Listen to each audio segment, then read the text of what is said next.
Conversation around Sabrina Carpenter's new album cover is really illustrative of a couple of huge issues going on in society right now. The first is that almost all art is entirely spineless, and art has been so heavily commercialized and commodified that people are willing to accept the bare fucking minimum and weave an entire narrative around it to suit the depth that they are so desperate for. It doesn't mean that it's in there in the art. The second is that most people simply do not have the range to have these conversations because everyone wants to have a take, everyone wants to be a part of the conversation. No one actually wants to do the research, to do the learning, to acknowledge the history that has come before all of this. And so most takes around everything are flattened into a contextless, ahistorical Jubilee soundbite that means nothing. I want to have a real conversation about this because too often conversations like this are led by people whose top priority is getting a snarky tweet that pops off that makes them feel smarter than everyone else. And I think that a lot of this conversation is also hindered by our societal need to kind of censor ourselves in reaction to existing on algorithms and on the internet platforms. I don't censor myself. So I don't know how far a video like this is capable of going because I use words like pornography. I think it's important to use those words and not substitute them for things that are easier and more palatable. I think that part of the reason why we're in this predicament as a society right now is because our need to censor ourselves has bled into our actual belief system. I'm also not going to waste time talking about the extremists on either side of this issue. I'm not going to waste time talking about people who are genuinely sex negative or who believe that pornography is inherently harmful. Now, the porn industry is absolutely harmful, and I do think that porn as a whole has been contributive to a lot of net negatives, especially for women in society, but I also think that there's more nuance to that conversation. I think that as a generation, the youth of today is generally more sex negative than my generation, for example, but these things are cyclical, okay? So I don't think that this is an issue of pointing fingers or trying to be dismissive of youth culture. I think that this is a pervasive issue, and I think it goes hand in hand with not only the rise of trad wives, but also as we've seen on this app, the rise of things like bimbo feminism and this sprinkle ideology that men ain't shit, you should never trust a man, and you inherently have to treat dating like some kind of 1950s socioeconomic business relationship. I think that all of these things are dehumanizing. I think that all of these things are a direct result of the hyper-individualism that we express as a culture now because everybody thinks they're the one fucking exception, and that's not the case. And again, I feel like this Sabrina Carpenter album cover, people are like, she's the exception, okay? Can't a girl just be sexy? Can't a girl just like sex? Sure she can.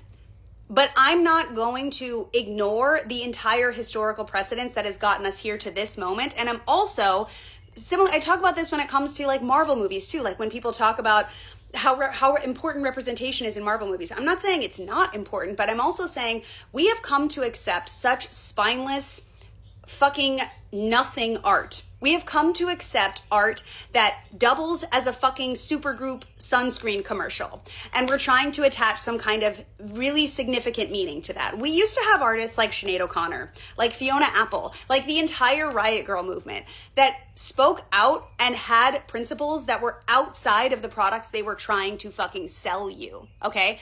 And I think that people need to be really aware when they try to attach some kind of significant meaning to an artist like Sabrina Carpenter, who I have nothing against, and I think that she's adorable and a talented artist. I don't listen to a ton of pop music, especially not current pop music, but I'm not offended by her art, and I don't think that her album cover is inherently offensively terrible in and of itself. I think it's no more or less harmful than any given Maxim magazine spread from the early 2000s. And that's actually the element of all this that I find the most disturbing as someone who lived through this in the 2000s, is that I'm seeing the same patterns arise, okay? When I see women in particular saying, well, you just wouldn't get it. What do you like? God, what are you, a Puritan? You're so anti-sex.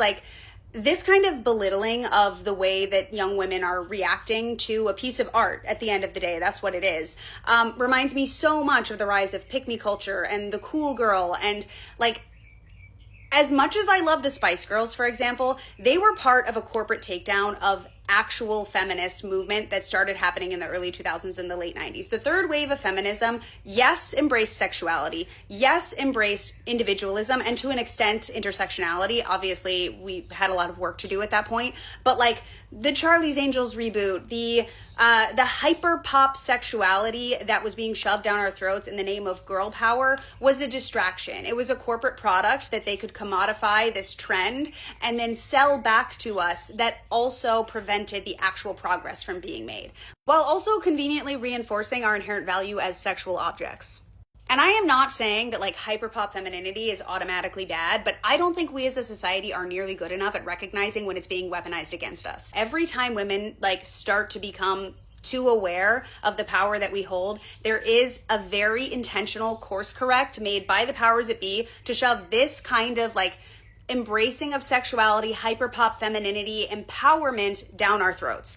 And I think it's bullshit. And I think that it's an insult to my intelligence to assume that I'm not smart enough to see it. And it's especially infuriating to have people telling me that I just don't get it. What's to fucking get about that image? Genuinely. There was actually a photo shoot that I wanted to include in this video, but I realized when I was looking up the images for it again that it probably was too salacious for TikTok. You can look it up if you want to. It's a Lindsay Lohan photo shoot from GQ in 2006. Now, you should know going in that this was the peak of the time when the tabloids and the American media were absolutely devouring Lindsay Lohan. She had had so many scandals by this point. She had tried to have a comeback. I believe at this point she'd been in and out of rehab at least once or twice. It was a really rough time for her. And so the subversive concept for this magazine shoot was Lindsay Lohan splayed across a bed in explicitly sexual positions over top of her own tabloid clippings. There's even a couple of images where she's looking directly at the camera while she lights them on fire. Now, this is supposed to be empowering, right? It's subversive. It's self-aware. She knows exactly what she's doing. She's aware. It's a commentary on how the camera is there to consume her. And so she's aware of it. It's a commentary on it. It's ironic, isn't it?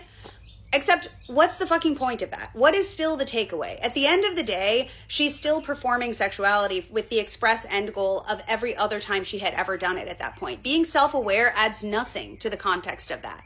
And that's the thing. That's the thing that was the problem in the 2000s, is no matter how self-aware we were of our own exploitation, internalized misogyny was higher than it had ever been, because just because we were putting a name to it didn't mean that the problems did not still exist and did not cause so much problem amongst young women. That's kind of the core thesis for this book, which I just finished reading, which is amazing. It's called Girl on Girl, How Pop Culture Turned a Generation of Women Against Themselves by Sophie Gilbert. She is a Pulitzer Prize finalist writer, and she is fucking fantastic.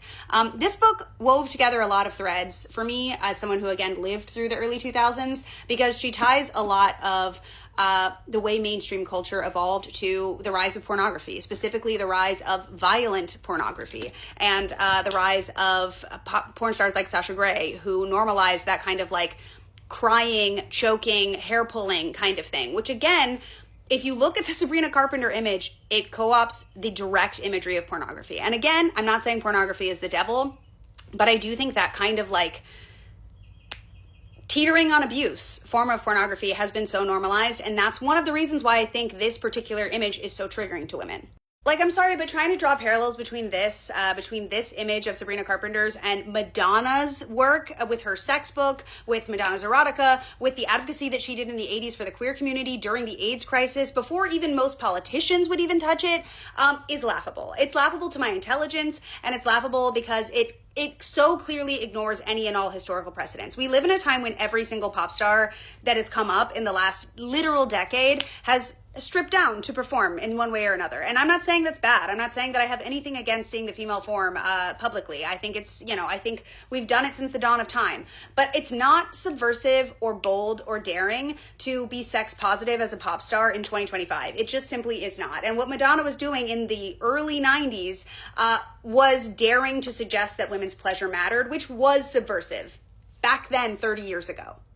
And look, I obviously wasn't looking for Sabrina Carpenter to be some kind of feminist messiah. I don't think anyone was. I think she's honestly the least important element of this conversation, because this is just one example in a much larger systemic problem. But this discourse has been really illuminating in highlighting how commonplace and popular it's become to belittle young women's rightful reactions to the ways that they are seeing themselves represented in media. And I think it's very reminiscent of the way that in the 2000s, this hypersexual pop feminism was used to quash out any real change or discussion. And I also don't think it's a coincidence that this discourse was designed to happen when there's much more important things going on in the world to trivialize it and keep the discourse going.